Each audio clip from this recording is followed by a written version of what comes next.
Hi class. For this unit we're going to have a few different videos. In this first one I'm just going to give you a brief overview of the unit and our chapter, pointing out some elements that I think are particularly important. The next two videos are going to kind of dive into discussions of ethics a little bit more and look at some more interesting specific cases. So the first thing that I want to talk about is what is ethics. So Markle talks about ethics a good deal in this chapter, and he basically identifies ethics as the study of principles of conduct that apply to an individual or group. But that still is kind of a general definition. What does it actually mean? Well, ethical action can be described basically as how do you determine what is the right action. And it shouldn't be based necessarily on something that's legal or based only on your own feeling or thought about something, but more based upon some specific rules or principles, some specific qualities that we consider to be ethical.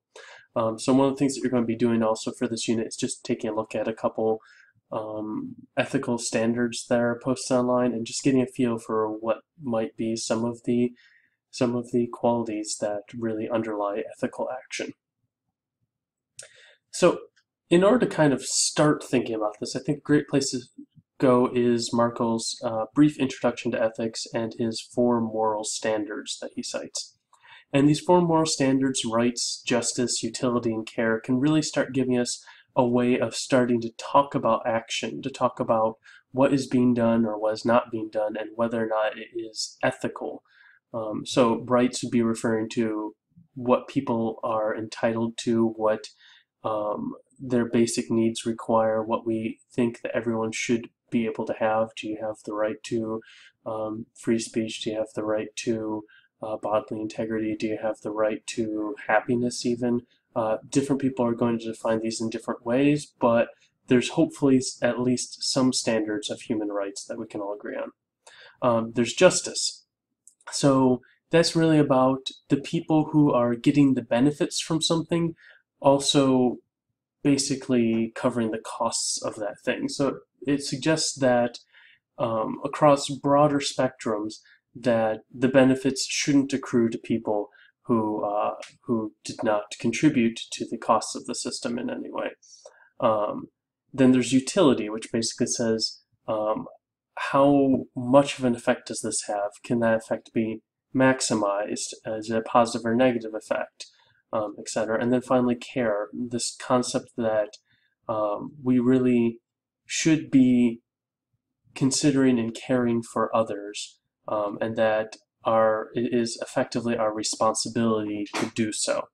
So if we think about these 4 different moral standards, part of the important aspect is that sometimes they come in conflict with each other, where there might be a need to provide care for somebody, but that it might not meet the moral standard of justice. And this is often where we start getting into disagreements and conversations about what is the appropriate ethical action. Often ethics is not as cut and dry and easy to say and decide on as it might seem.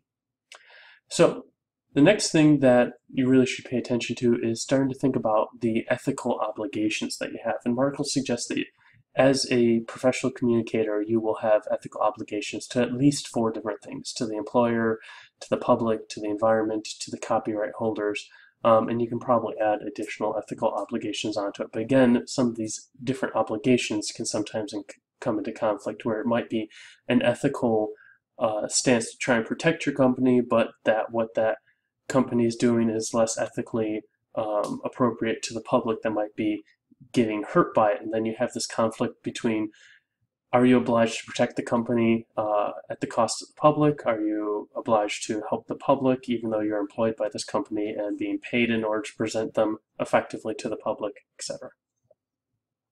One thing that I do want to point out is if you go over to page 31, there's a nice thinking visually diagram there that I think provides a pretty nice quick overview of some of the considerations you should have in ethical communication.